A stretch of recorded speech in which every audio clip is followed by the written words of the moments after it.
kung sakali, Attorney Cristina, na mag-ibang ihip ng hangin at pumabor doon sa depensa ang maging desisyon mamaya, ano naman po ang immediate consequence nito sa kaso ng dating Pangulong Duterte? Kung sinabi doon na walang jurisdiction, ay kailangan din sana merong malinaw na pag-dispose of the other matters. Number one, kailangan iutos ang termination ng lahat ng proseso, lahat ng kaganapan patungkol sa Pilipinas. Kasi buong Pilipinas eh. So yan yung war on drugs at kaso ni Duterte number one. At number two, yung investigation. Kung maalala natin, bukas pa po yung investigation, kaya nakabindin pa yung, sabi nila, yung kay Bato de la Rosa na warrant or future case kasi yon. At dun sa iba pa na co-perpetrators, mawawala yon. Yung warrant of arrest ni Duterte, kumbaga will be as good as invalidated.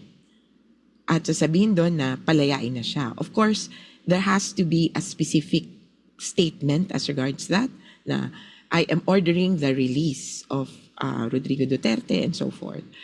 Essentially, titigil ang lahat patungkol sa Pilipinas sa ICC. As if, kumbaga may kasabi ngayon, parang dropped like a hot potato, goodbye.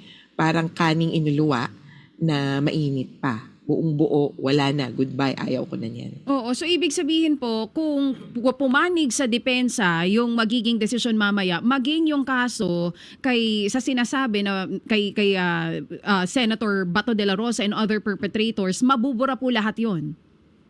Wala. As in, Pilipinas, wala na tayong pag-uusapan tungkol dyan. Kaya mabigat yung desisyon ngayon.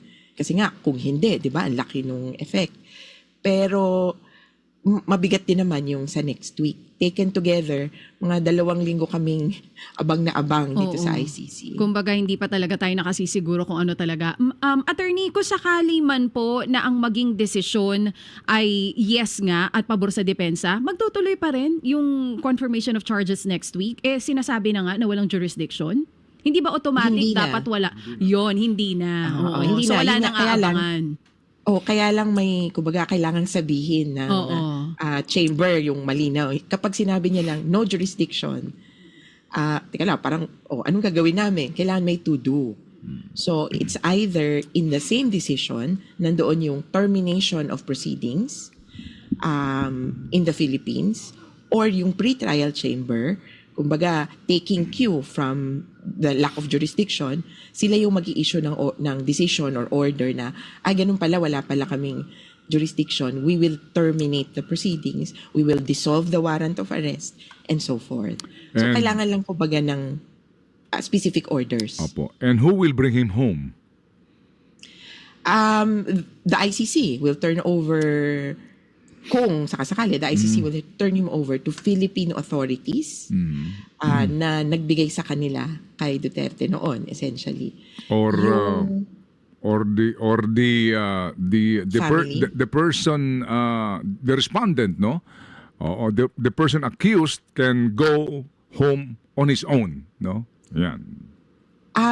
Baka hindi yung tipong bubuksan yung pintuan tapos malaya ka na. Parang drama. Baka hindi kasi specific sila doon sa parang custody.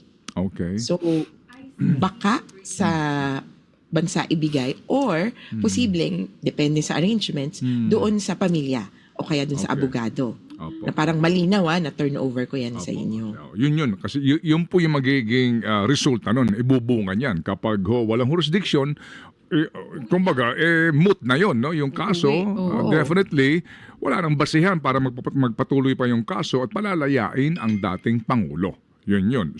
Yung pamamaraan na pagpapalayang yan, abangan natin. Wag natin munang, kumbaga, we will cross